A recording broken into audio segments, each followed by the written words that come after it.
This is Dr. Ferdinand, and we are about to get started on this tutorial. First, we're going to um, try some practice questions from ACER's GAMSAT Practice Test number 2.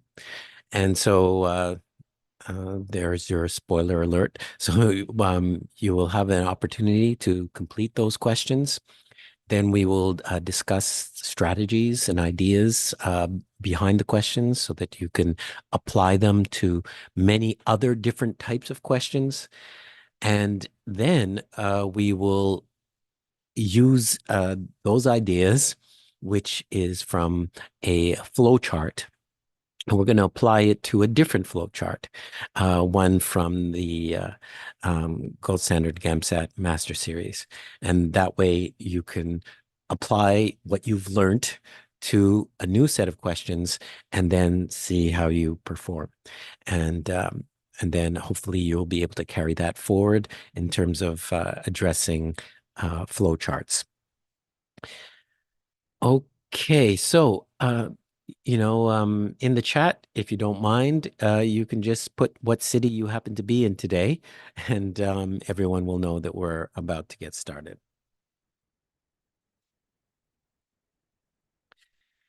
I'm also going to remind you of, thank you for that. Thanks for that.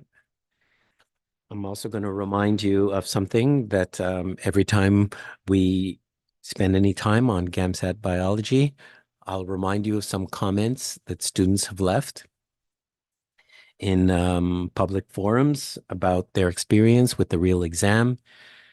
And I would just want you to understand that if you are spending a lot of time over the next couple of weeks studying biology content, then that is not the best use of your time. The best use of your time will be practice questions as leading up to the real exam. That will direct you in terms of what assumed knowledge do I really need for this exam? By doing practice questions from ACER, that helps to direct you to that, to the answer to that question.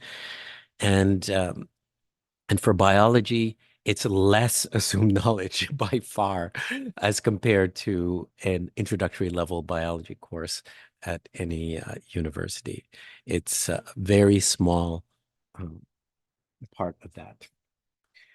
Okay, so we're going to be doing GAMSAT Practice Test 2, questions 1 to 5. And I will give you the normal amount of time for that, which is 2 minutes per question. That's according to the new exam format that started since the pandemic. Before that, it was 1.5 minutes per question for this section of the exam, reasoning in humanities and reasoning in biological and physical sciences, formerly called GAMSAT Section 3.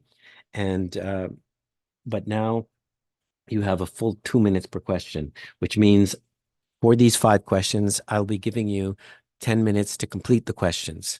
And then after that, we will discuss the work solutions. And I'll try to apply it to other types of questions that ACER may have. Okay, so I'm hoping that you have your ebook from ACER, or that you happen to purchase on Gumtree or on eBay a secondhand, copy of their booklet, when they used to actually print paper. Believe it or not, ACER did this, and then they used to distribute that. So if you get it secondhand, great. If not, please access your booklet, and you will notice that the graphic looks something like this, and we will create a timer for 10 minutes for you to complete these questions. And then after we go through the work solutions, then I'll present to you new questions from the Master Series that are related to a flowchart, which, as you can see, this is a flowchart, um, uh, meaning one thing goes to another, and there's explanations as to what each arrow means. Okay, so can we have a timer, please, for 10 minutes? Thank you. Thank you, G. Okay, start and good luck.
Okay, so let's evaluate the information that we're provided. Um, so we're given some text above the image that lets us know what stimulates and then what inhibits. And what we're told is that somatostatin will inhibit the chief cells and the parietal cells. And we're told that these arrows are representing stimulation. So we have opposites, which we know ACER loves opposites. So first, with regards to the inhibition, I just want you to recognize that when you see this symbol, it usually represents inhibition, but sometimes ACER will use a different symbol like this or one other symbol, but this other symbol is a little bit too obvious, but still, sometimes they'll use it, which is a negative sign over the arrow. So this would be inhibition, or what it might suggest to you is that there's some form of negative feedback. So this is not used as often as these on the exam, but you can see any three of these. And then for stimulation, you might just see an arrow, or you'll see an arrow with a positive symbol on it.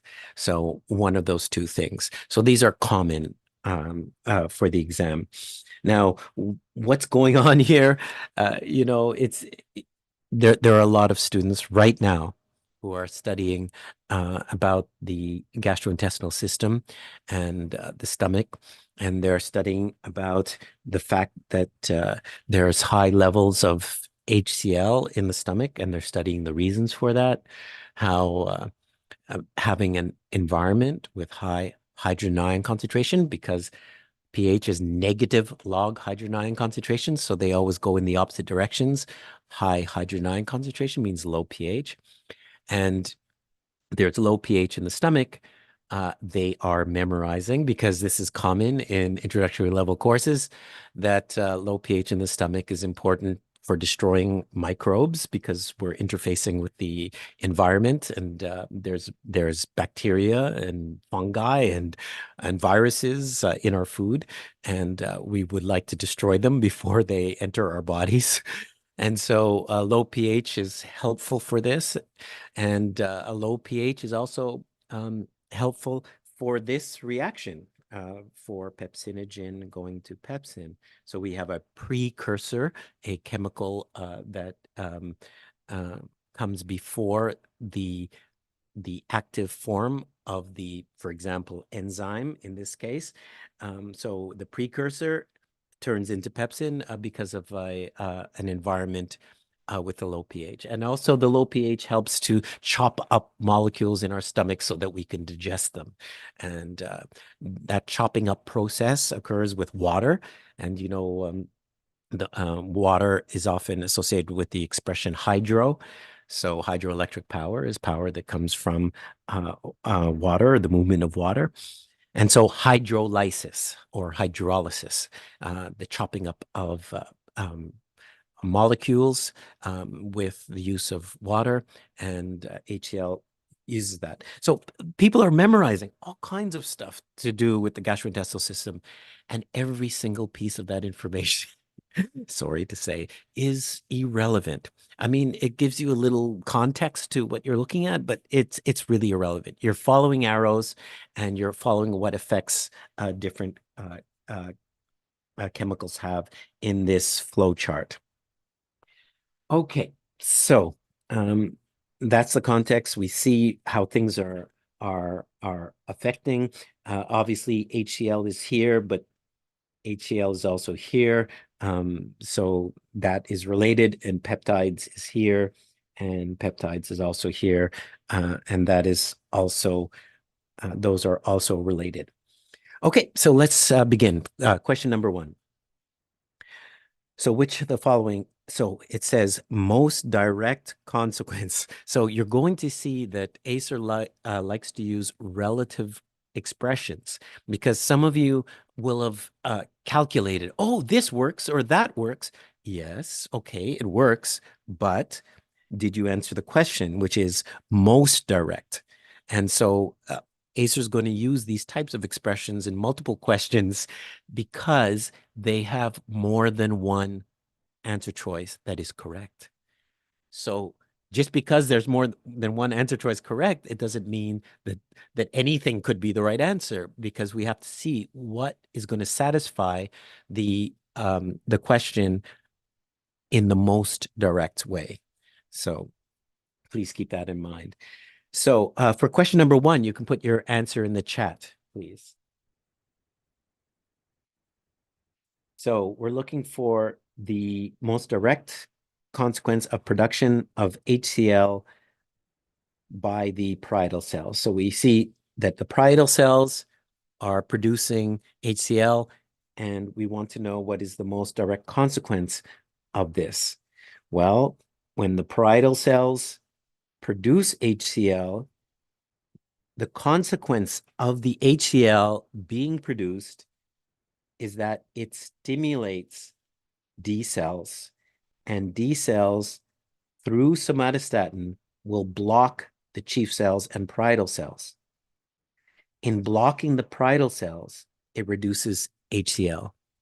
So this is the classic condition of negative feedback, is that the product is going to feed back in order to reduce the product.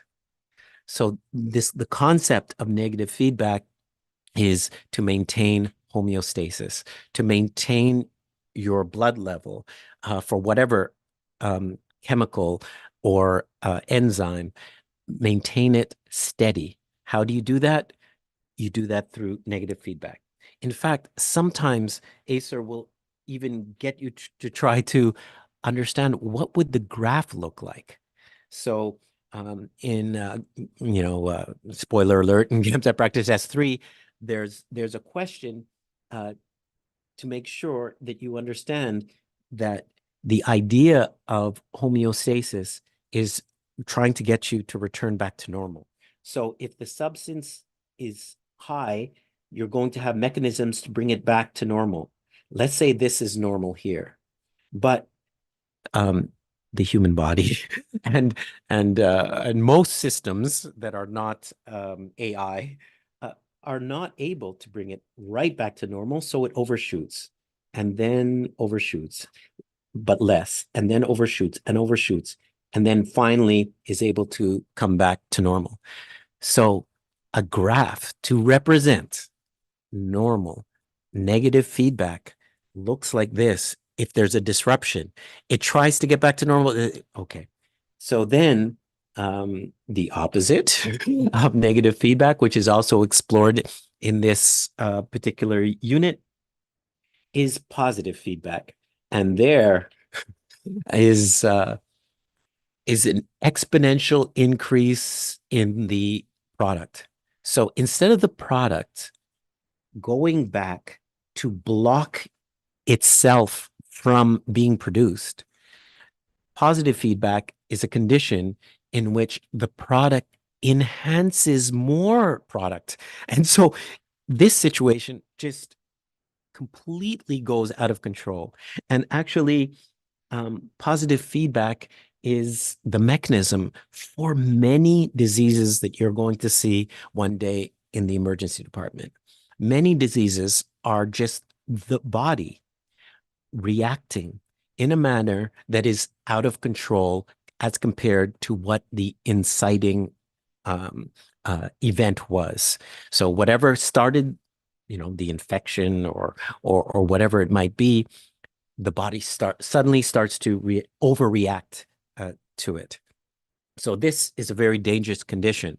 And you could imagine if we used positive feedback on a regular basis, that would destroy us. So negative feedback is the common way.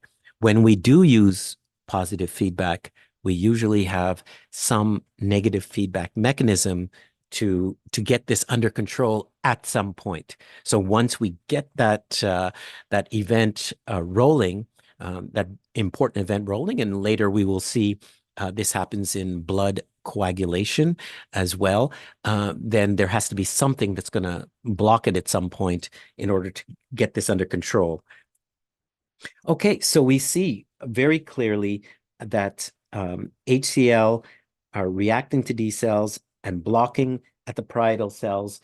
And that means that for question number 1, the answer is indeed C. So if you have a decreased production of pepsinogen, so we have less pepsinogen, less pepsin, less peptides, and did you guys say C? Okay. So let's go through each one. So which of the following direct consequence of the production of HCl by the parietal cells? So if you have increased HCl by parietal cells, then we will get decreased HCl from parietal cells. So answer choice A is incorrect, because when you have the consequence of the production is going to be it blocks itself, so it reduces it. Increased production of histamine, well, we see increased production of somatostatin, not of histamine. And don't forget, most direct is in the expression that's being used. And decreased production of pepsinogen, well, increase HCl, increase HCl. Now we're going to have blocking the parietal cells, which blocks HCl, and blocking the chief cells, which means blocking the production of pepsinogen. So indeed, high HCl is going to block the production of pepsinogen, and that's why answer choice C is correct. And decreased production of somatostatin, well, actually, we saw the opposite. Parietal cells increasing HCl means the D cells are stimulated, which means increased production of somatostatin, which blocks chief cells and parietal cells. So indeed, the answer for question number 1 is C. Okay, and now we move to question number 2. And if you have chosen something for question number 2, you can put that in the chat. Again, the expression most is used here. So which of the following is affected most directly by negative feedback? So it's not just a matter of was negative feedback involved or not. It's not just that issue. It's what happens the fastest. So it's a relative expression. Okay, so let's see chief cells as answer choice. So we have chief cells producing pepsinogen converted to pepsin, and pepsin apparently activates proteins to peptides. You know, this is one of the many things that students memorize in undergrad, that a low pH environment, pepsin is able to hydrolyze proteins into peptides, which means to break the proteins apart into smaller subunits. And then we see that these peptides can have an effect on G cells, and these G cells, gastrin, and they activate these. These are not negative feedback, but they activate. Okay, so let's look at parietal cells. So here we have parietal cells, and we sort of looked at this already. And I want you to keep this in mind for the real exam. Sometimes, like the question number 1 is relatively easy, okay? Sometimes ACER will have more complex questions in a unit. It could be in reasoning and humanities and social sciences, or in biological sciences and physical sciences. So they'll have a question which is relatively straightforward for you to be able to focus on some part of the graphic, and then they will build on that. So if you see a question and you completely don't understand what are they asking for, then go back to the previous question or to the previous question, because usually it's a story. And so you want to follow the story in order to get question number two or three or four or five correct. So in this instance, they're asking us to look at the parietal cells again. And we're looking at most directly for negative feedback. And the parietal cells produce HCl. That HCl stimulates the D cells, which have a negative influence or block or inhibit the very cells that produce HCl. So do you see how they made us look here for the chief cells in the first question, and then here for the second question for negative feedback? And then for the answer choice number 3, they're asking about ECL cells. So we look at ECL cells, and they produce histamine, which stimulates the parietal cells, produces HCl. The HCl is then going to stimulate D cells. That's not a direct influence on ECL. For parietal cells, we saw HCl, HCl. This blocks it. So it's very, very direct. And for ECL cells, we're seeing stimulation, stimulates parietal cells, HCl, HCl, then to the D cells, not directly affecting ECL cells. Okay. Also, they made us look at ECL cells. So we've had to think about that ECL cells is not in the normal direct negative feedback loop. Let's keep that in mind. Might ACER bring this back up again? We'll see. But for now, we've clearly identified that for question number 2, the answer is B, parietal cells, a very direct negative feedback loop. Okay, so question number 3. Now we introduce new information, the vagus nerve, and it stimulates parietal cells, which means that it will increase the production of HCl. And so we want to keep this idea in mind as we evaluate the answer choices. We want parietal cell to be stimulated to produce HCl. And the question is, what other effect could this nerve have that would lead to increased HCl production? Okay, so we want HCl production. Okay, so another way you might want to reword the question is to say, what else has a stimulative effect on parietal cells or HCl production? So what else can stimulate parietal cells in order to produce HCl? Because we're imagining the vagus nerve being involved in this situation. So what else stimulates parietal cells? We see it, our old friend ECL cells. So ECL cells stimulate this, not D cells, for example, but ECL cells stimulate parietal cells. So we would like to see the vagus nerve stimulate parietal cells. That'll do it, or stimulate ECL cells. So what effects are there? Well, it says answer choice A is sensitization of the parietal cells to somatostatin. No, that blocks it. That will reduce HCl. Answer choice B says desensitization of the parietal cells to histamine. Desensitization? We want sensitization to histamine, which has a positive effect on parietal cells and therefore HCl. So, the expression that you've heard me say multiple times in our tutorials is ACER loves opposites. So they love to see you looking at something that stimulates or that inhibits or positive or negative in some such way, and then ask you about the opposite and then the opposite of the opposite to see if you can keep these things in mind. And then finally, sensitization of the ECL cells to gastrin. Now we have to make sure. If the ECL cells are activated, it activates parietal cells, and then it activates, it increases the concentration of HCl. So we need to make sure that sensitization of ECL to gastrin that the gastrin activates ECL cells. And indeed, we see gastrin with an arrow, so that's activation as opposed to blocking.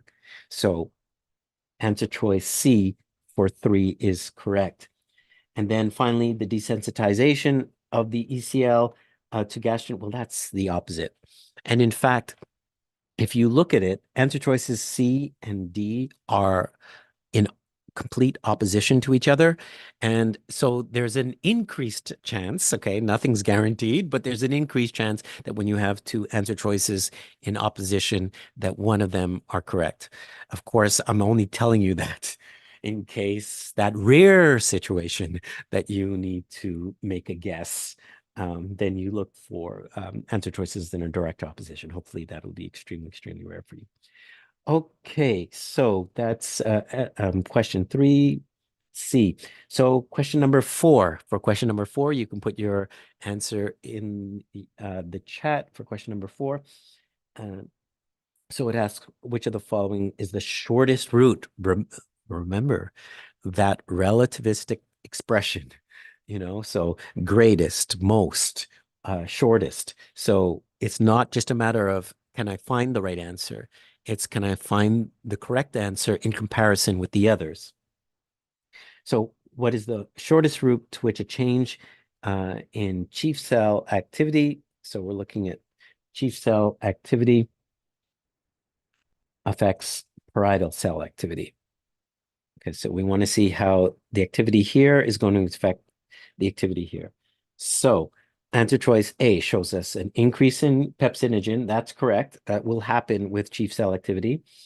And that leads to an increase in peptides.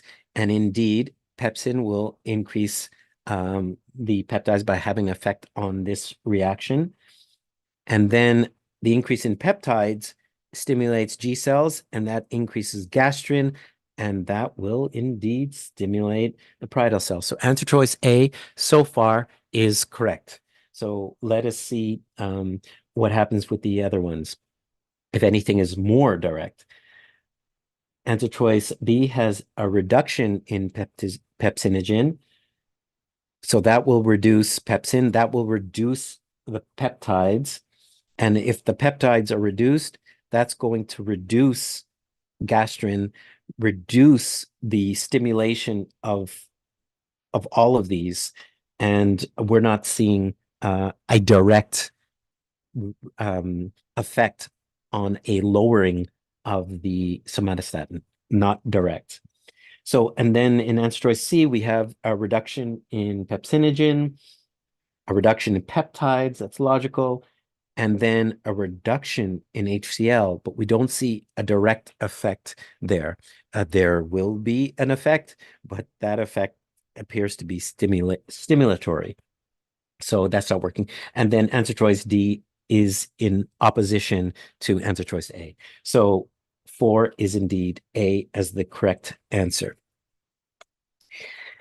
And we will look at question number 5, and then I just want you to recognize some background information about the flowchart. So first, question number 5.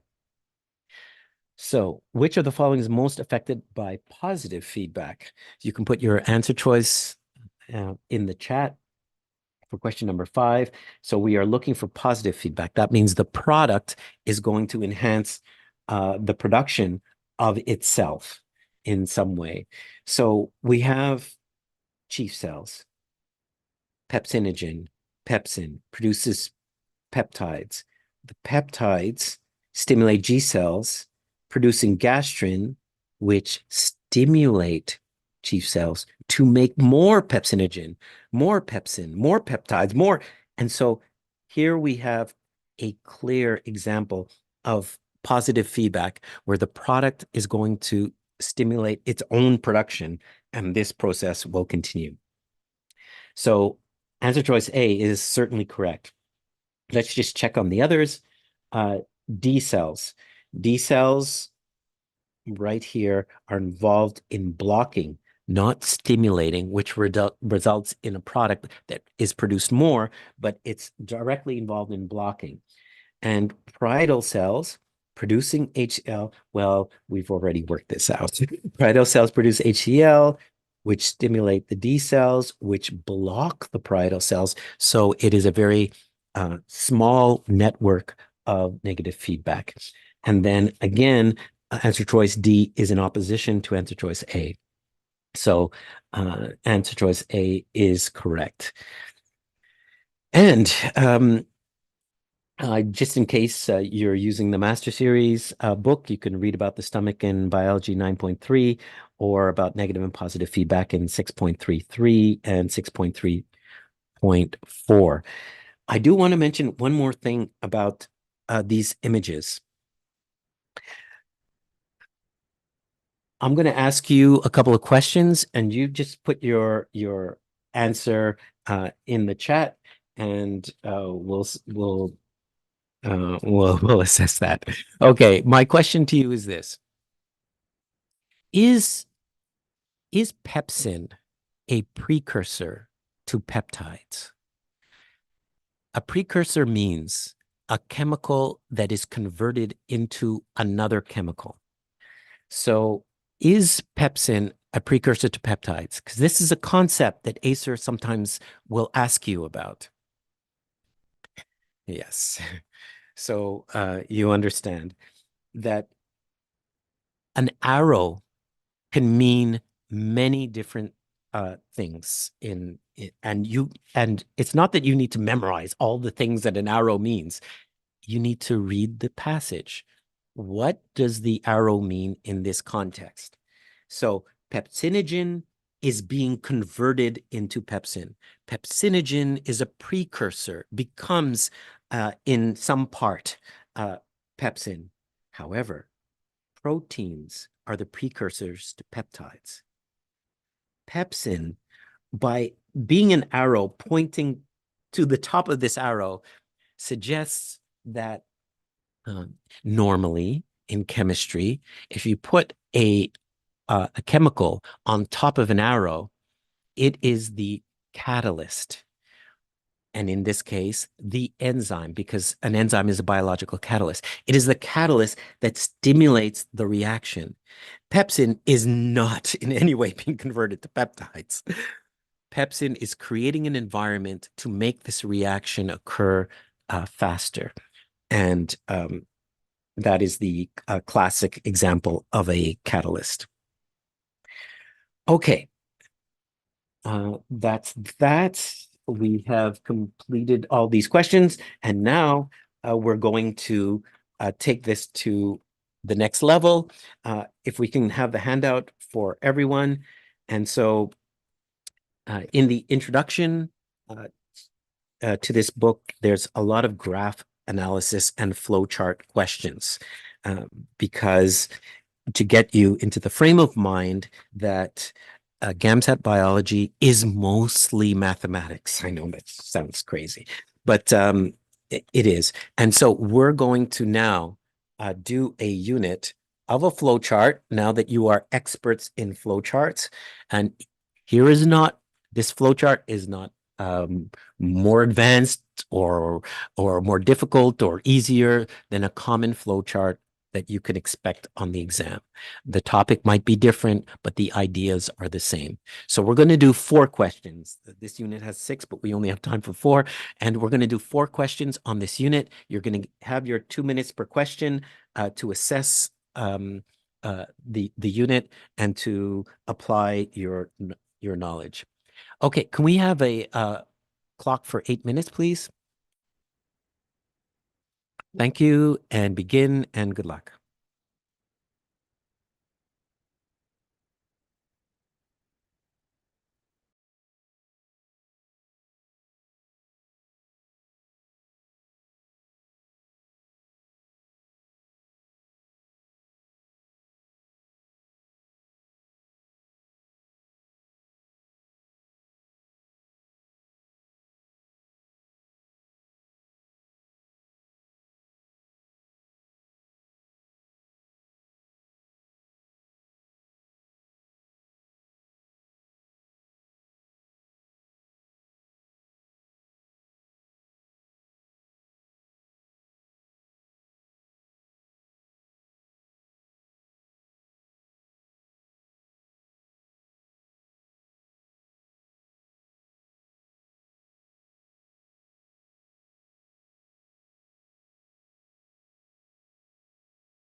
So, in terms of strategies for the exam, um, uh, you know, don't look at something that a diagram or a flow chart or a graph that may or may not look a little complicated, or there's a lot of things going on. You don't have to throw yourself into this and try to understand it all. Don't do that, um, because often you're wasting your time. But what you would like to do is to glance at it, get a general idea of what's going on, and then go to the questions. Let the questions guide you.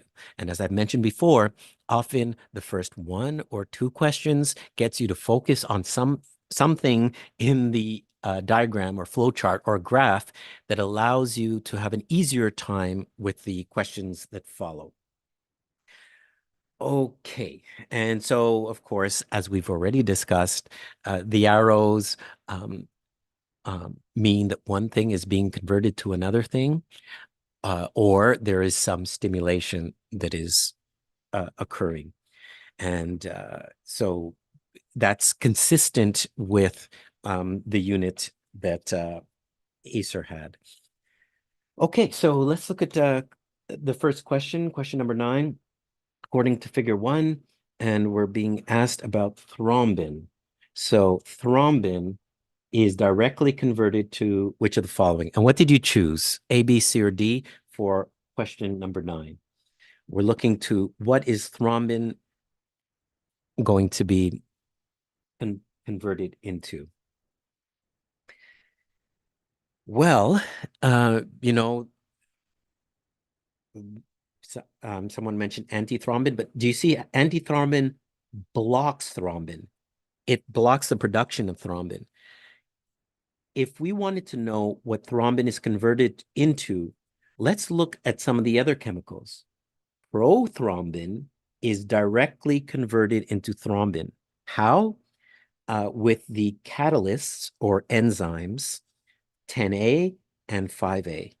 That's how prothrombin is converted into thrombin, a precursor of thrombin. But thrombin, we don't see a black arrow going into something. We see that thrombin is going to help fibrinogen go to fibrin. So thrombin is therefore an enzyme that helps fibrinogen as a precursor to fibrin be converted into fibrin. Thrombin has some stimulatory effect on factor 13 going to 13A, which the passage tells us means 13 activated. So thrombin has a stimulatory effect on other ones, but the conversion is what we're seeing. X is converted into XA. 9 is converted into 9A with the help of 11A as an enzyme or catalyst.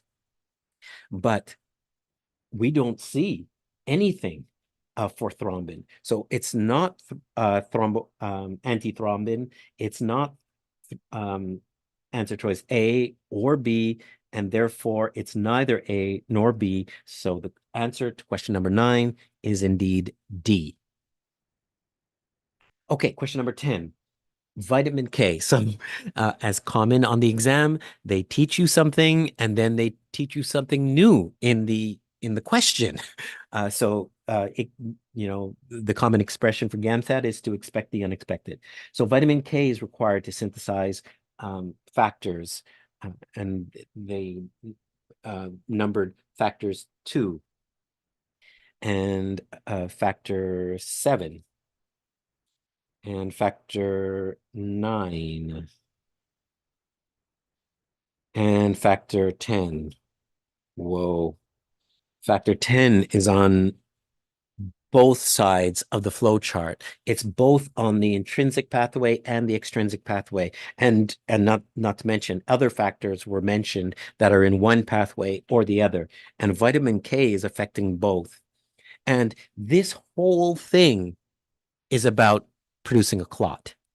So the whole idea is to stop bleeding by producing a blood clot. So if you create a situation in which these factors are not being produced, then you're not getting the clot, and therefore you're getting bleeding. And in the passage, in case you didn't know the expression for bleeding being hemorrhage, in the passage, it underlines that for you. So it reminds you of that expression being used for bleeding. And so if you're going to have a vitamin K deficiency, then one would expect that you're going to have bleeding. And the reason for that bleeding is both the intrinsic and the extrinsic pathways. And so for question number 10, the answer is D. So once again, D is in Daniel. Okay, so now question 11. And so you can put your answer for question 11 in the chat. And so question 11 is, according to the information provided, the final common pathway. Okay, so we've looked at intrinsic, we've looked at extrinsic, now we have the common pathway. And the common pathway, there's a certain logic to the common pathway because you have the intrinsic pathway coming down to factor 10A, and you have the extrinsic pathway coming down to 10A, and then we have a pathway that both will utilize. So it makes sense that this would be the common pathway, which you see in bold, is most directly activated by, and yes, we have some good answers in the chat. So we see that the common pathway is going from prothrombin to thrombin. And what is going to allow this to occur is 10A and 5A, the activated form of these. So in looking at the answer choices, I'm looking for most directly activated by. I'm looking for the answer XA. I'm looking for XA in the answer choices. It's not there. I'm looking for X in the answer choices. It's not there. Because if XA is not there, I'm looking for X, but then I have to go further. I'm looking for most directly, so I'm looking for 7A. Oh, and this is the tissue factor um, pathway. So 7A, activated form of 7, and tissue factor, presumably the enzyme that is helping this reaction, is activating 10 to 10A, and therefore it activates the common pathway. So it's not super direct, but it seems to be pretty good. At least it's pretty good. So then looking at the other answer choices, a blood clot. So this is the final activation of all of this. And this, we're not being shown that a blood clot will activate the common pathway, which means that would be a form of positive feedback. And yeah, not so good. If you're having blood clots in your body and then that process goes out of control, it activates more blood clots. That's not a great condition. But anyway, it's not important. We're not shown that this is is occurring. And then the activated form of 12A. So here we have 12. Okay, so 12A is the activated form of 12, and then this activates, and then this activates, and then this activates. Okay, so this will have an effect on the common pathway, but is that the most direct way to affect it? No, we found something that is pretty straightforward, but this has to go 1, 2, 3, 4 in order to have its effect. And then finally, antithrombin, which blocks this pathway. It is not activating the conversion of X into XA. So indeed, the answer for question number 11 is A. And then we move to the final question for you to see the forest from the trees. What is the overall picture in what is occurring here? So in a biochemical regulatory mechanisms, negative feedback. So you can put your answer to this question chat for question number 12. In biochemical regulatory mechanisms, negative feedback. So we've talked about positive feedback and we've talked about negative feedback. We've looked at the graphs of each, one that's going along a steady state and the other one that goes out of control. And so the first answer choice is the process of maintaining a steady change in one direction. This is exponential change in one direction, but the idea of going in one direction uh, is is one of the elements of a positive feedback. You're going in one direction. You're not blocking the product and stopping it. And then answer choice B occurs rarely and only in the presence of positive feedback. So answer choice B is actually the opposite. Positive feedback occurs rarely and normally in the presence of some negative feedback. So there's normally negative feedback at some point for positive feedback. And then answer choice C can operate to maintain a substance's concentration nearly constant. Yeah, that's what homeostasis is. So that is classically you talk about maintaining the temperature the same in a room, whether with an air conditioner or whether with a heater. You choose the temperature and then the heater or the air conditioner goes on and off to try to maintain the temperature. But I'm sure you've noticed that from your experience, it doesn't go exactly to the temperature that you wanted. Sometimes it gets a little cooler or a little warmer or a little off, but then it starts to adapt itself to try to get to the level. And that is a classic example of negative feedback. And then finally, helps to amplify the body's response to a stimulus. That is positive feedback again. So you're bleeding, you need a blood clot. And so you have this system with some positive feedback, some negative feedback in the system, but the positive feedback helps things to explode exponentially, allows your body to respond to that particular situation as quickly as possible. But then at some point, you need to slow down that process. And so yes, the answer to question number 12 is C, because of homeostasis, because of trying to get that steady state. And how much of this did you need to memorize? How much did you need to study about this? Very, very little. There are just a few topics in biology. Of course, I showed you already Punnett squares, genetics.